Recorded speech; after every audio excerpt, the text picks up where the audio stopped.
Hello mga best! Welcome back again sa ating channel. Sa inyong mga bago dyan, nice to meet you and welcome sa inyong lahat mga best. Maraming salamat sa inyong patuloy na nanonood dyan. At pag-share ng inyong mga ideas and comments, salamat sa inyo and shout out. Sana nasa healthy, happy, and safe life kayong lahat mga best. We thank God for everything and we ask forgiveness sa ating mga kasalanan and we pray na sana ibalik na ni Lord sa normal ang buong mundo. In Jesus' name, Amen. Shout out sa inyong lahat mga best. Diretso ako magbasa pero bago ang lahat ikot muna tayo ng sing-sing ngayon with yung factor. Andito siya ngayon sa Himpapa with Galing Broken Heart. So, meron dyan na Galing Broken Heart at meron ng AFAM ngayon. So, tuloy-tuloy mo lang best. Ganun talaga. Ang mga taong nag-broken ng heart mo is sila yung taong dapat meron kayong natutunan sa kanila. Kumbaga, nagbigay ng leksyon sa inyo. Sana may natutunan kayo doon. Nasa sunod, maging maging maingat sa pagpili at pagdesisyon. May ganung factor. So, shoutout sa inyong lahat mga best. Diretso ako magbasa sa isa sa nag-comment dito. Dear Ate Sally, paano naman po kung pag nag-message ako, napakatipid. Minsan, sin lang. Kaya, kung ano-ano pumapasok sa isip ko. Tapos, pag di na ako masyadong nagme-message, siya naman ang nag-iisip ng kung ano-ano. Nagtatanong kung mahal ko pa ba daw siya. Kasi yun nga daw, di na daw ako nagme-message sa kanya tulad ng dati. Ang gulo niya.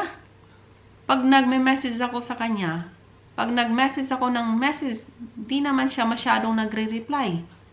Pakiramdam ko, ayaw akong kausap. Tapos di na masyadong nagparamdam. Iisipan ka na. Di mo na siya mahal. Pero, napag-uusapan na namin yon sa about visa, yung mga future na napag-uusapan na namin. Di ko siya maintindihan. Tapos, pupunta siya dito, first meeting kapag pwede na sa tourist. Parang, ang gulo ng AFAM mo, best. Parang, siya, sabi mo kasi, maraming salamat sa pag-share mo, best. Ang sabi mo dito kasi, si AFAM mo, paano ba yan? Nag-message ka sa kanya. Napakatipid niyang mag-reply. Minsan, sin lang. Kaya tuloy, pumapasok sa isip mo na nagpapagulo na ito sa'yo, sa isipan mo. Kung ano-ano ang pumapasok sa isip mo ngayon. Pag nagme-message ka naman sa kanya ng marami, yun nga, parang si Afa mo, parang nasanay siya na, hala, message ka dyan. Alam ko namang mag-message na marami yan. So, go, message ka dyan. Parang ganun ang ugali niya, Afa. So, nasanay siya na marami kang message sa kanya. At pag wala ka namang, at minsan sinisin lang niya yon. At ang tipid pa niya mag-reply sa mga message mo. Message ka ng message. Parang sa kanya, bahala ka dyan. Message ka ng message. Parang alam niya, nasanay siya sa ganun. Tapos biglang hindi ka nag-message sa kanya, dami na niyang inisip. Dami na niyang inisip. Baka hindi mo na ako mahal. Hindi ka na nag-message sa akin. Ganong factor si Lolo. Tapos, kung ano-ano pa. Tapos, sabi mo sa kanya, pinag-isipan ka na ng kung ano-ano ni Afa mo dahil hindi ka masyadong nag-message. Pero marami na kayong napag-usapan, best. About dun sa visa nyo, yung mga future na pag-usapan nyo, hindi mo siya maintindihan na tapos pag pupunta daw siya dyan sa'yo, first meeting, pag tourist visa, pwede sa tourist visa. Pupunta siya dyan sa'yo, pag pwede na ang tourist visa, ano ba yan? Siya ang pupunta dyan. Yung about visa, yung mga future na pag-usapan namin. Di ko siya maintindihan. Tapos pupunta siya dito. First meeting, kapag pwede na ang tourist. Ganun, pag pwede na ang tourist, pupunta siya sa AFAM para i-visit. Ang labo niya from best. Parang gusto niya message ka lang ng message. Pag sin lang naman niya at kunti lang yung reply niya. Ang labo nito, parang may iba tong kausap. Parang hindi pa siya ganun ka-sure sa'yo. Baka maraming kausap tong AFAM mo. Kasi pag message ka ng message, sa mga AFAM na ganito, best, nasanay silang marami kayong message. Subukan yung wag na kayong mag-message sa kanila. tingnan mo kung hahabol-habulin kayo. Minsan nagsawa yan. Minsan marami kasing affirm na minsan stress yung life nila, busy sila. At pag meron kayong isang message dyan at napakahaba pa at dami-dami pa, sinusundan nyo pa kahit di pa na-replyan yung una, gagawin nila isin na lang yan. Kasi ang dami-dami niya, parang stress na nga sila at magbasa pa sila ng sobrang madami, bumili lang sila ng libro, parang ganun. So, pag mag-message kayo, wag masyadong marami, best. Nakakasawa yan sa mga affirm na, lalo na pag stress yung life. At walang masyadong time na magbasa. Kumbaga, isang message lang sa inyo, pero malaman. Parang ganon. Kumbaga, enough na yon. Malaman yung message ninyo. Pag marami kasing message na, marami dyan, hindi na yan babasahin kasi nakakasawa na para sa kanila. Try nyo wag masyadong bigay ng todo message dyan, todo effort. Sa mga affirm nyo na feeling nyo, parang there's something, kulang yung time and effort ni affirm. So, subukan nyo wag masyadong ipakita yung sobrang time and effort ninyo. At sabihin nyo lang na ang hanap nyo ay seryosong lalaki na maging asawa ninyo, makasama nyo habang buhay, ang lalaking mahalin kayo at walang iba. Kumbaga, ang lalaking nagki-care sa inyo, I'm looking for a man who loves me and no one else. A man who wants to grow old with me, who wants to be with me for the rest of my life. A man who cares for me. A man who is willing to share his time with me. Ganun yun. Pag nasabi yung ganun, best, tapos wala pa rin pake, basura mo yan. Wag masyado, best, yung hindi lang ikaw, kayong lahat dyan. Sa mga affirm ninyo, na excited makita kayo, first visit, kumbaga, kaya nakatali na kayo sa kanya, hello, ang daming affirm, higit pa dyan ang gagawin. Kung hindi pumasa yung affirm ninyo, pag malabo yan, prangkahin nyo na yan at ibasura nyo yan pag ganun pa rin.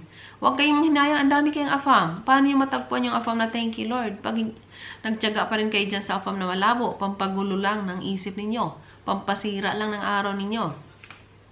Hindi kayo sumali sa dating site, mga best, para maghanap ng additional problem in life. Naghanap kayo para gumaan man lang ang buhay ninyo at ma-inspired kayo at ma-feel nyo na kahit pa paano may taong nagmamahal sa inyo. Ganun yon. So, si affirm mo, parang ang labo nito, best. Parang ang daming kausap. Pag marami kang message, sina lang. Hindi mo na na-feel kung gaano ka ka-importante sa kanya.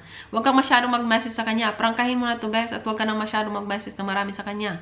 Nasa sa kanya na. Kung mahal ka niya, hahabulin ka niyan. Magbigay yan ng time and effort sa'yo. Ipapakita niya na mahalaga ka. Pag masyado kasi kayong nagbigay ng time and effort sa affirm ninyo, ang affirm ninyo minsan nauumay yan. Nagsasawa yan. Kasi para sa kanya, ano ba yan? Parang ano na lang. Kumbaga, bigyan nyo sila ng time na mag-isip na, hello, kumusta na kaya yung babaeng minahal ko? Ganong factor. Hello, kumusta na kaya siya? Kumusta na kaya ang family niya? Okay lang kaya siya? Kaya mag-isipan na lang mag-message sa inyo, mag-video call sa iyo. Yun yung mga seryosong affirm. Humahanap ng time and effort para ipakita sa inyo na mahalaga kayo. At normal lang naman na meron kayong misunderstanding. Nasa LDR kayo at higit sa lahat, hindi kayo magkaugalit eh. So, meron talaga kayong misunderstanding dyan. So, sa mga affirm na mahal kayo, ayusin nila yan. Ayaw nilang lumalaki yung gulo, na maliit na gulo. Ayaw nilang hindi ma-resolve yung simpleng problema. Dahil sa simula pa lang, nasa LDR pa lang kayo, hindi nyo kayang lagpasan yung maliliit na problema, ay paano na lang kung magkasama kayo habang buhay? Paano na yon? So, pag nasa LDR kayo, ipapakita nyo, kung mahal niyo yung affirm nyo, na kaya yung solusyonan, ano man ang misunderstanding ninyo. Pag-uusap lang kailangan yan, best. Pag mainit ang ulo ng affirm ninyo, huwag nyong salubungin. Dapat kalmado kayo at give him chance to explain. Dapat makinig din kayo. Kasi para sa mga affirm na hindi kayo nakikinig sa mga sinasabi nila, parang feeling nila wala silang silbi. So, bigyan nyo sila ng time na magsalita, magpaliwanag. At pag okay na siya, magpaliwanag ka rin. At sabihin mo rin yung ayaw at gusto mo. Para maayos ninyo ang problema ninyo. Kasi ang misunderstanding, ano yan, best? Meron siyang gusto, meron kang gusto at magkaiba yon. Kaya nag-misunderstanding kayo. Kaya ayusin nyo yan para magkatugma kayo. Para maayos yan. So sa affirm mo, malabo tong affirm mo, best. Parang ang gulo niya. Kaya naguguluhan kayo. Ngayon, prangkahin mo to. I want a man who will share his time and effort to me. A man who cares for me. A man who loves me. A man who wants to be with me for the rest of my life. A man who loves me, no one else. Pag nasabi mo yun sa affirm mo, best, tingnan mo yung effect. Kasi ang seryosong affirm, talagang magbigay ng time and effort yan. At hindi ka talaga mauuhaw sa atensyon. At mostly sa mga affirm, financial support, emotionally support, pag may problema ka, nandyan yan. So, pag ang effect sa kanya wala pa rin, basura nyo na yan. Iba, so ano pang dahilan para magtiyaga kayo sa AFAM na wala sa kanya yung hanap ninyo? You're wasting your time. Ang time best, napakahalaga, napaka-importante yan. Gamitin ninyo sa tama.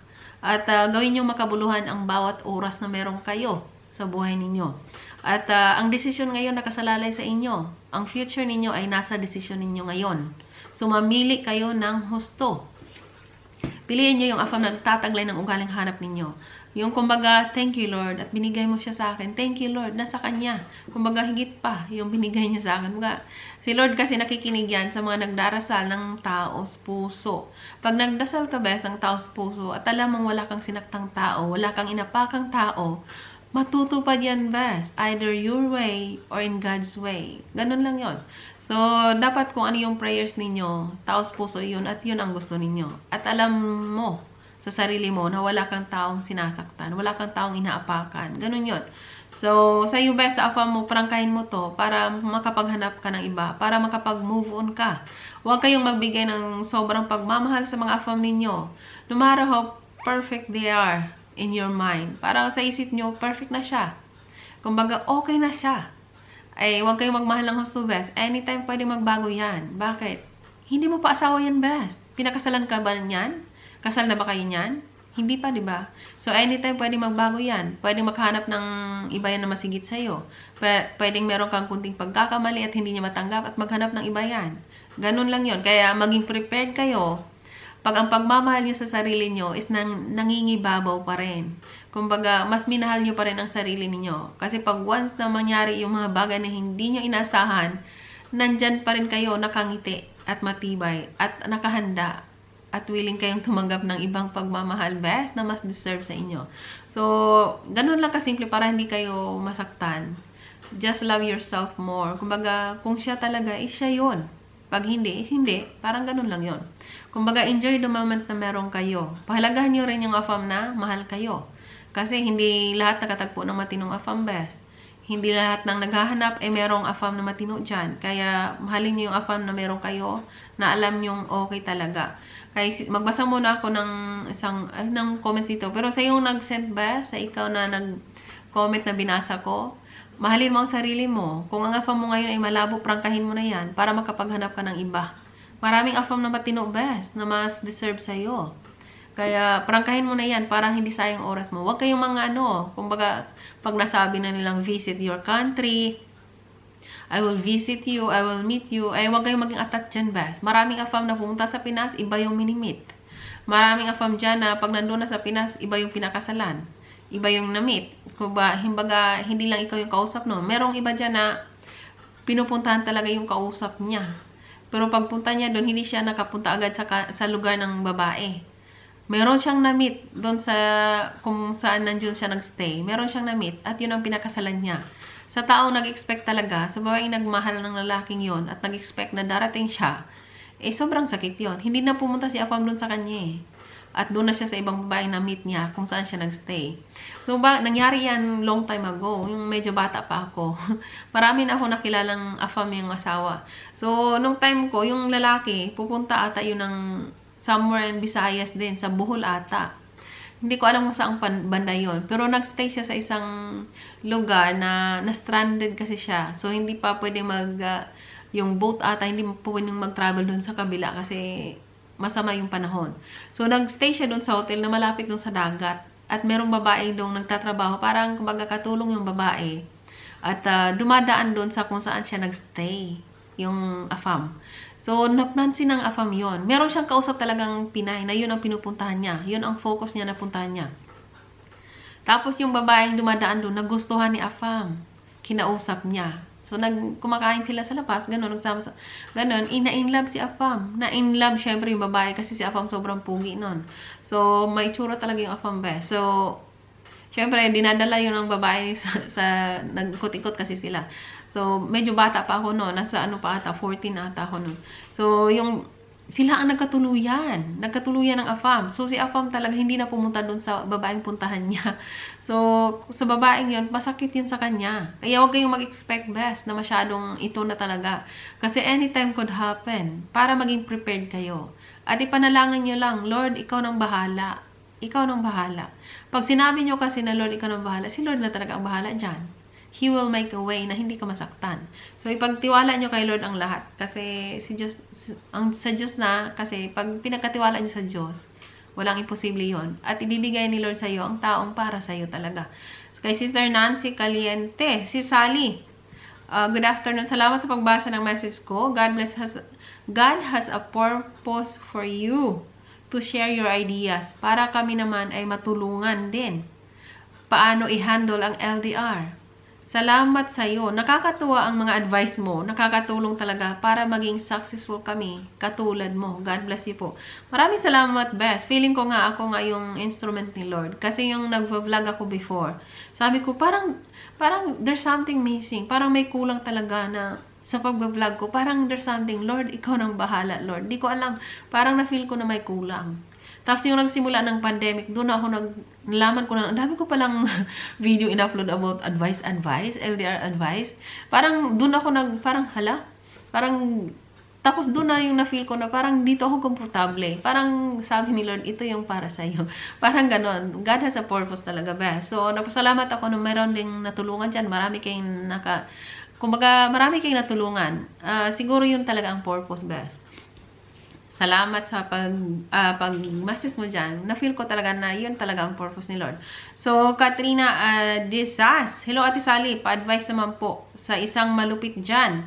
Nang isang malupit dyan, may nasabi po kasi ako na sa kanya, di naman po ganun ka big deal. Pero para sa kanya, galit siya. Nagsorry naman ako, pero galit talaga siya. Ayaw makipag-usap, pero ayun, nahuli ko. Ayun, online pa sa dating site kung saan ko siya na-meet. Basura ko na ba? Basura mo yan, Bes. Walang dalawang isip. Basura mo yan. Mainitin pa ulo niyan. Kay Zet Marcos, basura mo na yan. Tama, Bes. Basura mo na yan, Bes. Mainitin ang ulo niyan. Mahirap i-handle yung mainitin na ulo. Kumbaga, meron talaga dyan. Kumbaga, kung ano sila, ano talaga, hindi kayang magbago. Mahirap yun, Bes. Pag pakasamahan mo yan, ikaw yung magdusa. Magmula ngayon, basura mo na yan at mag-entertain ka ng iba. Sumali ka dyan sa Christian Filipina dating site, Bes. Baka nandyan yung destiny mo. I-try nyo lang. Gawin nyo ang lahat ng paraan. Magtupad nyo lang yung pangarap ninyo. At alam nyo naman na wala kayong sinaktang tao. Yun ang mahalaga para tuloy-tuloy ang blessings ninyo. Take care and stay safe. God bless.